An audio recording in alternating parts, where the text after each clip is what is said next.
Orale! Bienvenidos and welcome to the Familia FFB podcast. This is your host, Jorge Martin. Familia FFB is on YouTube. Please make sure you're giving us a like and subscribe. Get that thumbs up.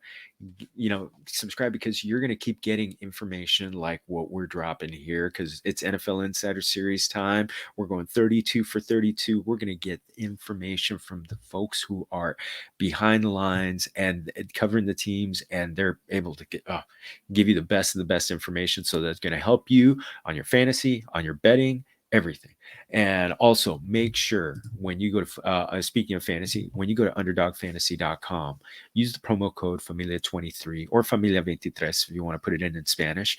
We're going to match you up to the first $100 on your up to the first $100 on your first deposit. So best ball, it's just the greatest way to play right now. You get so much practice for the upcoming season. There's best ball mania, there's puppies, there's poodles, all sorts of different type of tournaments.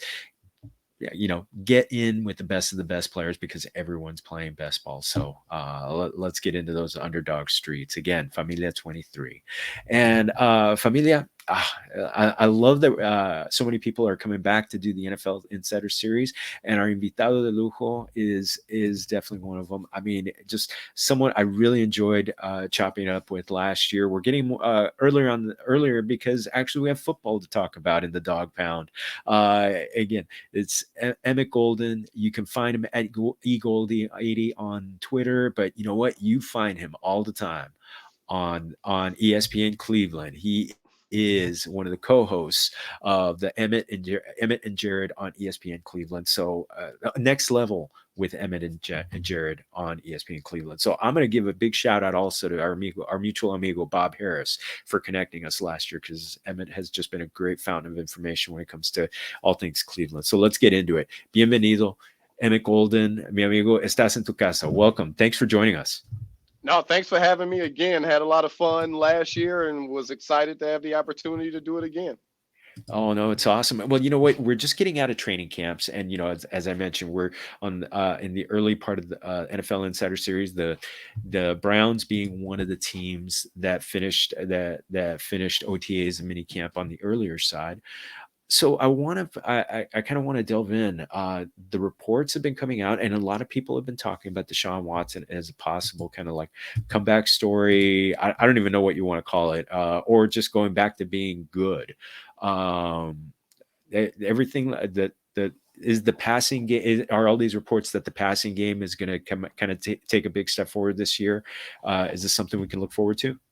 It certainly feels that way. Last year Watson only had an opportunity to play in 6 games. You could see there was a ton of rust on him. And last year during the offseason, it was difficult too. Obviously, we know what was hanging over his head. Wasn't sure if he would be, taken off the field in the middle of practice and told he was suspended. So there was just so much uncertainty last year for him, even before the season started. Much different this year. He served his 11-game suspension. He's had an off season where things have been extremely quiet. And when he stepped out there for mini camp, there was a day where 0 balls hit the ground. Now, a lot of this was on air, and we kind of joked here locally, like, well, isn't that the way it's supposed to look when you're on air? And the answer is yes, but we've never seen it. Like, it is the way it's supposed to look, but we're not familiar with that. And he's looked really good with the offense. That Andrew Berry did a lot to kind of reshape the receiving core. So there's a few more tools at Watson's dispense, but he looks good on the field. And even the way he's kind of carrying himself, you could tell he has some confidence again and is in a good place. So everything that you heard from various reports, it's authentic, man. It's real. Deshaun Watson during mini camp and OTAs has looked amazing. So, and And I think that's what we've come to expect with him, because he's, I mean, when up to 2020, he was one of the top 5 quarterbacks in the NFL. Just, I Yeah. mean, great moving out of the pocket, just underrated to great, throwing arm. With this kind of taking forward, I mean, people are starting to pay attention. People, when I say people, I'm talking about fantasy players, people who are going to be drafting in best ball. He's going off kind of like the 8 or 9, kind of like number 8, number 9, when it comes to best ball drafts. Uh, some people are looking like he could be a bargain this year. Is there going to be enough pass volume to really take that step forward? I believe so. I mean, here locally, we love Nick Chubb here in Cleveland. But People everyone should. is, yeah, everyone's kind of freaking out because they feel like, they've added receivers. There's been a lot of talk about how the playbook will change. And we're all locally believing that this is going to become a much more passing offense than it was focused on the run. I think Chubb averaged about 17 carries, 17 and a half ish last year. I think that's still a good number, but I do believe that the Browns are going to let it fly. And when you have a guy like Deshaun Watson, especially the way that he is looking, there'll be plenty of opportunities. Now, I don't know if there'll be, Amari Cooper is going to get his catches. Elijah Moore, a new addition, I think he is going to get a lot of catches too. But I think the ball's going to be spread out a lot. So he'll get plenty of passing attempts, and I expect him to throw for a lot of yards next year. Yeah, that was one thing I wanted to jump into, kind of like kind of like the dispersal of the targets. Cooper could be the guy. He's going off right now at as one of the top wide receivers. I believe it's number 18, and Elijah Moore is going off as number 45 in early underdog drafts. Is there kind of like a pecking order, and feel free to throw David and Mhm. Njoku in there? Oh, I was about to. Yeah, I definitely was about to. I think your main two pass catchers will be Njoku and Cooper. Hmm. But I'm really intrigued by Elijah Moore. I think he kind of has something that the Browns were missing in his speed and ability to take the roof off the top of the defense. He's also a great route runner as well. And you have DPJ, Donovan Peoples Jones, who has grown a lot, and he may not be a high volume receiver, but he is a guy that makes big catches in big moments, and they like to use that frame, in the red zone. So, if I had to kind of rank them, I would go Amari, David, Elijah, then Donovan Peoples Jones. And I even think Marquise Goodwin may have a few touchdowns. I don't think he's going to get, a ton of targets, but they're also going to use his speed as well. And I think he's a guy that, could have 4 or 5 touchdowns next year. Kind of like the people have used Deshaun Jackson in the past, where he doesn't get Right. high volume, but it's like, hey, you know what?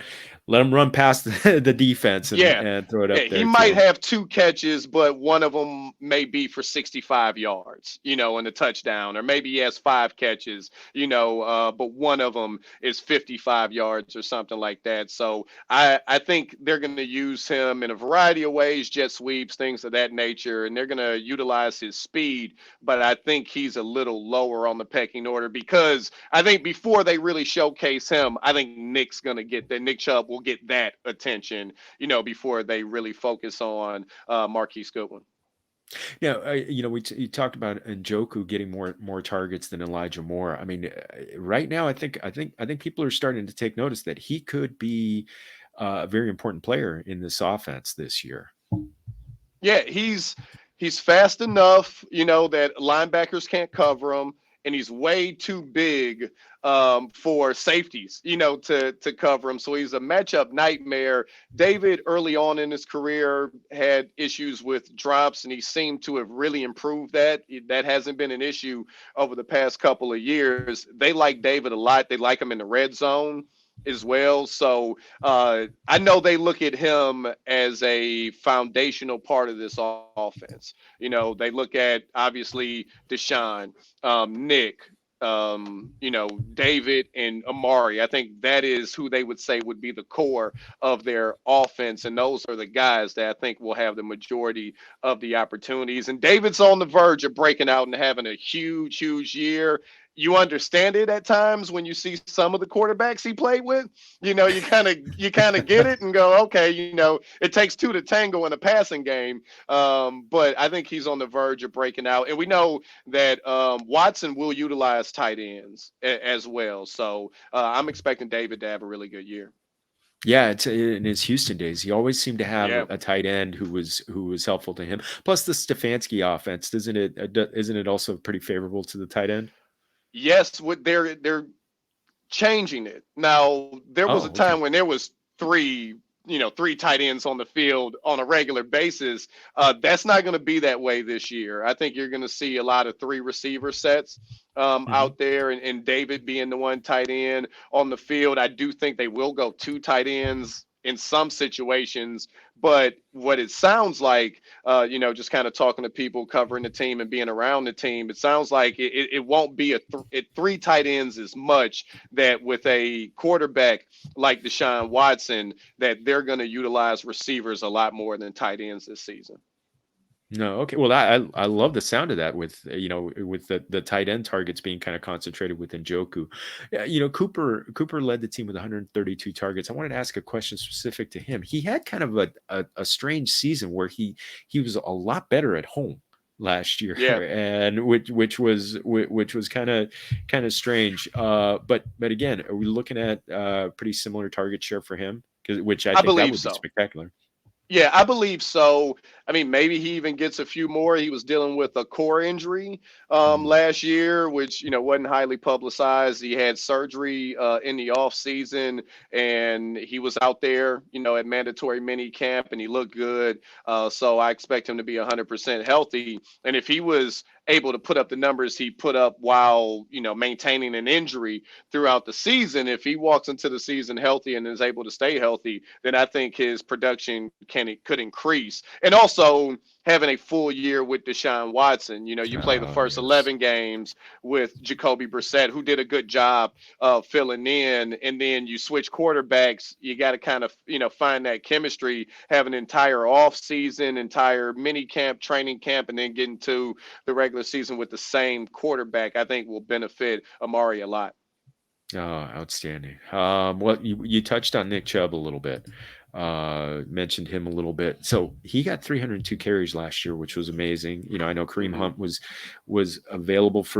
not available for part of the season, but Kareem Hunt's out of the picture. There's still Jerome Ford there, but in the fantasy community, people are just like it's ecstatic that Nick Chubb could have another 300 carry season. Is this with talking about more passing yardage, is it instead of 300 carries, could it be 300 total touches, including receptions?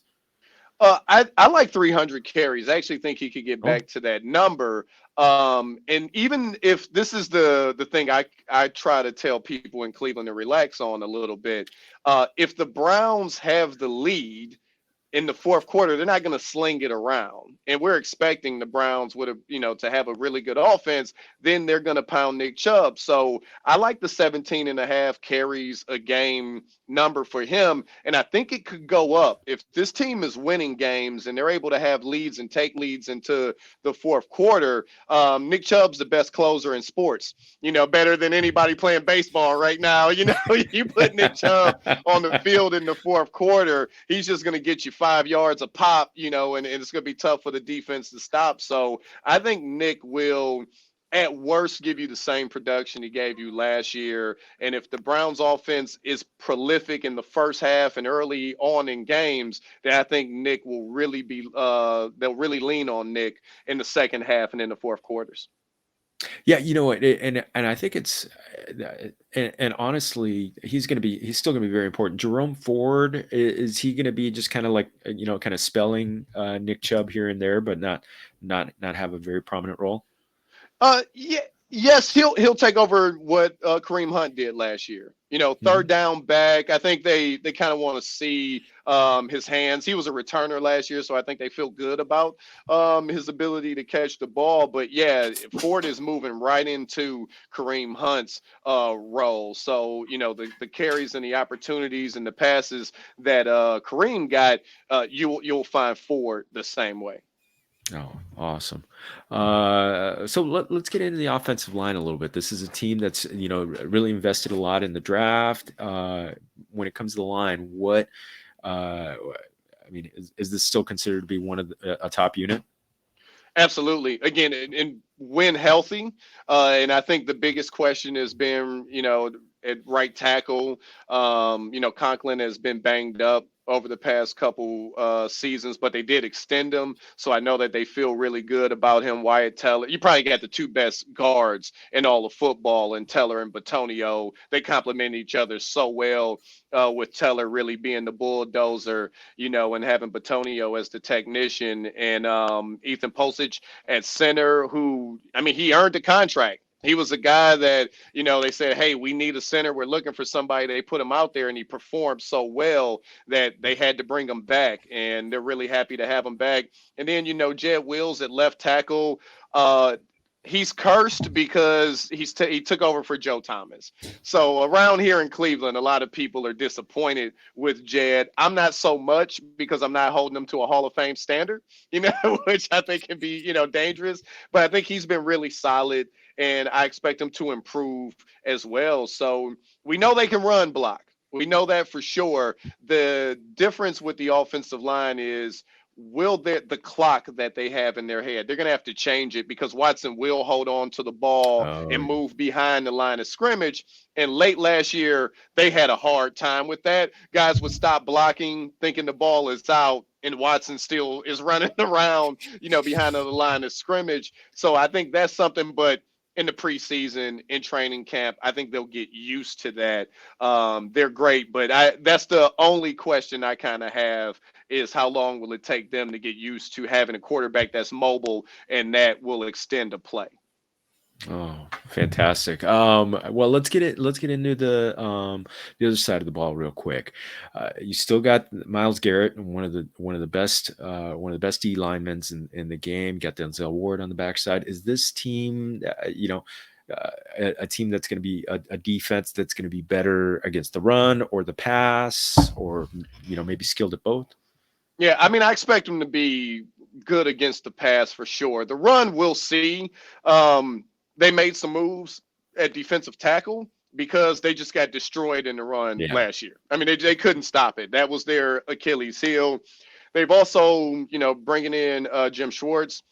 I think the scheme is going to change. They're going to play a lot more man on the back end of that defense, and they have great man cover corners. Even Greg Newsome is amazing. MJ Emerson came out of nowhere and was exceptional, last year after being drafted in the third round.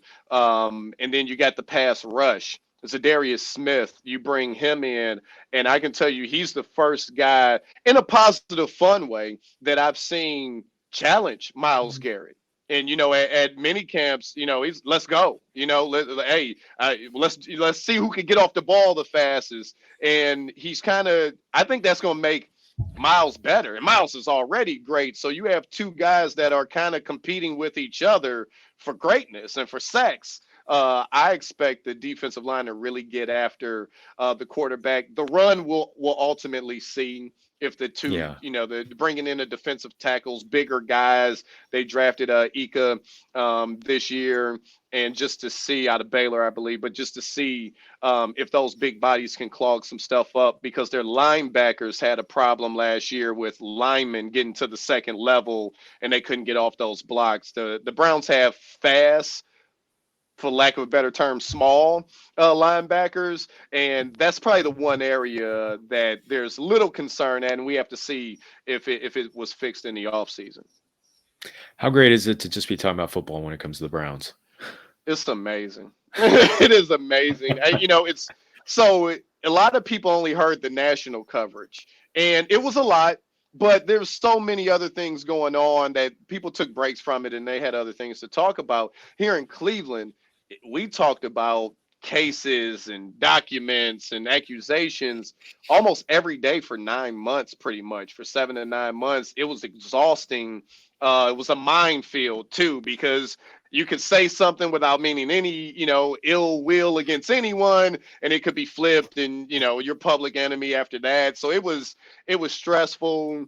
And as a sports fan, we just want to talk about sports. As somebody that Yeah. works covering sports, we want to talk about sports. And we didn't get an opportunity to really do that last year. So this offseason, it has been great, because the other thing is everybody in Cleveland knows where everybody stands. So there's no need to continue to talk about it. There are fans that still say, I won't root for the Browns with Deshaun Watson at quarterback. There are still fans that go, listen, I don't know what happened, as far as this concerns, none of my business. I just care about sports.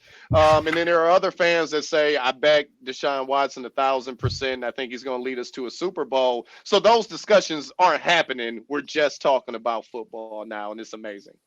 Oh, that's awesome. So, I know the AFC North is going to be a crucible. Everybody's good in Yeah. that one. Yes. Have on your show, have you delved into like possibly a win total that you're looking at?